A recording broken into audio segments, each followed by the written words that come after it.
Today we're going to be talking about the top 7 mistakes that every SEO is making in their business, including you. Let's hop into my computer and get started. So you want to be a rock superstar and live large, big house, 5 cars, you're in charge. Okay, we're here in my computer and we're going to be talking about the top 7 mistakes SEOs make in 2018. You can see which ones of them you make. I guarantee that you do. I know I certainly do.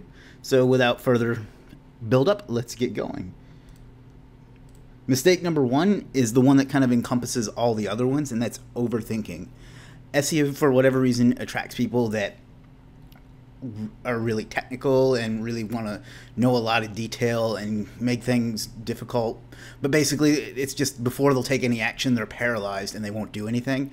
And I see it stop so many people that could be doing so well, that are so talented and smart, that they just never stop thinking about things, and they make things so difficult. So like, instead of just going and putting up a video or a site or something, they'll be worried about if they need to set up an IFTTT ring to check the humidity in Bermuda and then pillow link that to a Twitter moment embed. After they drip feed that for 19.2 hours, they should rank after they send some social signals to a non-related Amazon PBN or whatever bullshit that they come up with. Like, just stop overthinking it and just go out and do stuff. Like, that's going to be kind of the theme through a lot of these, is that you just need to take action and just, I know that's kind of cliche, but it really is. Like, just stop making it difficult and stop overthinking and just go follow some instructions and rank or get a client or whatever it is that you're doing. Just don't spend so much time thinking, spend more time doing. So that kind of brings us right into number 2, and that's making SEO difficult. Like, no lie, like some of the strategies I see people asking me if they should be employing are so ridiculously complicated that there's just no reason to make it that difficult. I laid out my exact process in a video last week, and it's really like 4 steps, and it's really not that hard, and really you can get away with even less than that. In fact, let me show you a little diagram I made a while back. Someone posted in my group a while back about how to do local SEO. And then I'm going to show you what my counter to it was on how I would do it. This is the one that someone posted that a lot of people thought was really awesome. And I'm not taking away anything from anybody. I understand that this is like a natural tendency. But, I mean, look at this. This is how difficult people expect SEO to be. I decided to create a diagram of my own explaining my ranking process. And this is what I gave them. So you see what I mean, right? It doesn't have to be that difficult. You don't have to do all these elaborate link building techniques. Some of it helps, some of it's cool, some of it does have its benefit, but for the most part, this is all you need. It's PBN or guest post, a money site, and you rank. Period. You don't need to go through all those elaborate steps and have a big roadmap and all that stuff to make things complicated for you. This is what you need to do. So that's mistake number 2, is making SEO complicated. Mistake number 3 is not enough exact match anchors, or just general fear of over optimizing. I don't have a lot of time to do it anymore, so I really haven't been getting into it. For a while I was doing a lot of site analysis for like other SEOs when they were struggling to rank, and I would get them to send me the links that they've sent, and 9 times out of 10 they had 0 exact anchors. So what do I mean by that? I mean that if they're trying to rank for something like, I don't know, Cincinnati dumpster truck rental, I don't know where I came up with that niche, so that may not be a real thing, but whatever.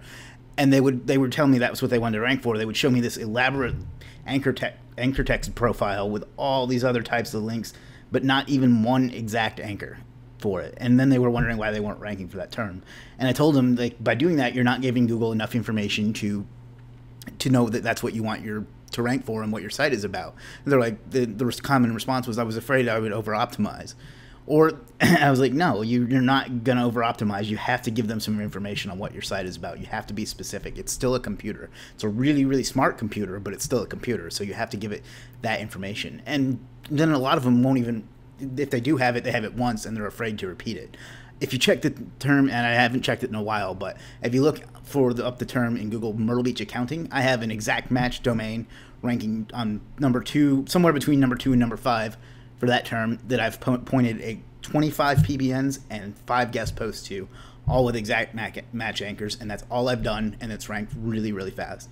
My point is, don't be afraid to hit an exact match anchor. That still works. I know that we've been told that you don't want to over optimize from stuff that happened back in like 2012, And that's true. You don't want to hit it with a bunch of crappy links with exact match anchors, but you want to use your power links for your exact anchors to post to get your site to rank. So a lot of people are afraid to do that, and it's costing them not to rank. So don't be afraid to use exact match anchors. And the same thing goes for like worrying about if you have an EMD, how you go about it. That really doesn't change it that much in my experience. A lot of people think it does, but my experience has been contrary to that. And the same with your on page. Just optimize it right. Like, don't worry about putting the keyword in there too many times. Worst case you're going to do is, if you do it too much, you just remove a few of them and see if that works. So don't worry about over optimizing. Use exact match anchors. Have some confidence in your ability, and just fire away and go rank some stuff. The next one is mistake number 4 is worrying about metrics and stats. So a lot of questions I get are, the trust flow on my site is 24 and it still isn't ranking. I get sent some more links and it went up, and the trust flow went up again, but it's still not ranking. That's just a metric that means absolutely nothing to Google.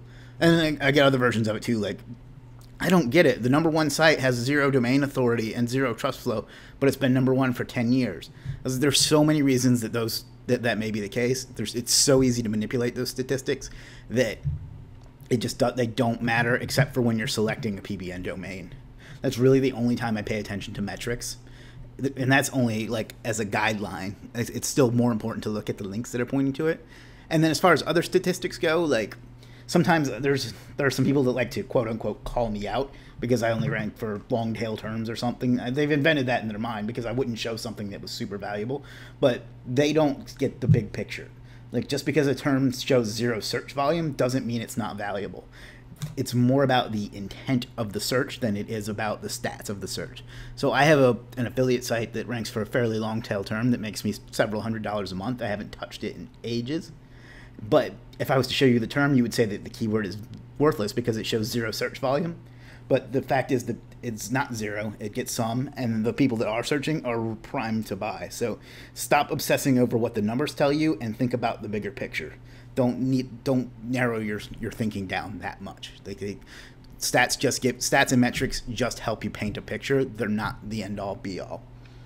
Mistake number 5 is being afraid to spend money. I was unsure if I wanted to include this or not, because I get what it's like to be on a budget. I've been there not long ago myself.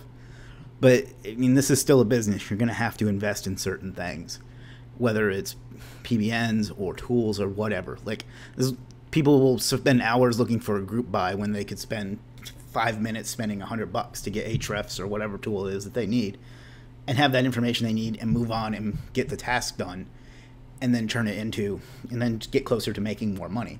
So I guess it's kind of an employee mindset that you need to get over. And an employee will trade their time for money all day long, but they won't trade their money for things unless they absolutely have to.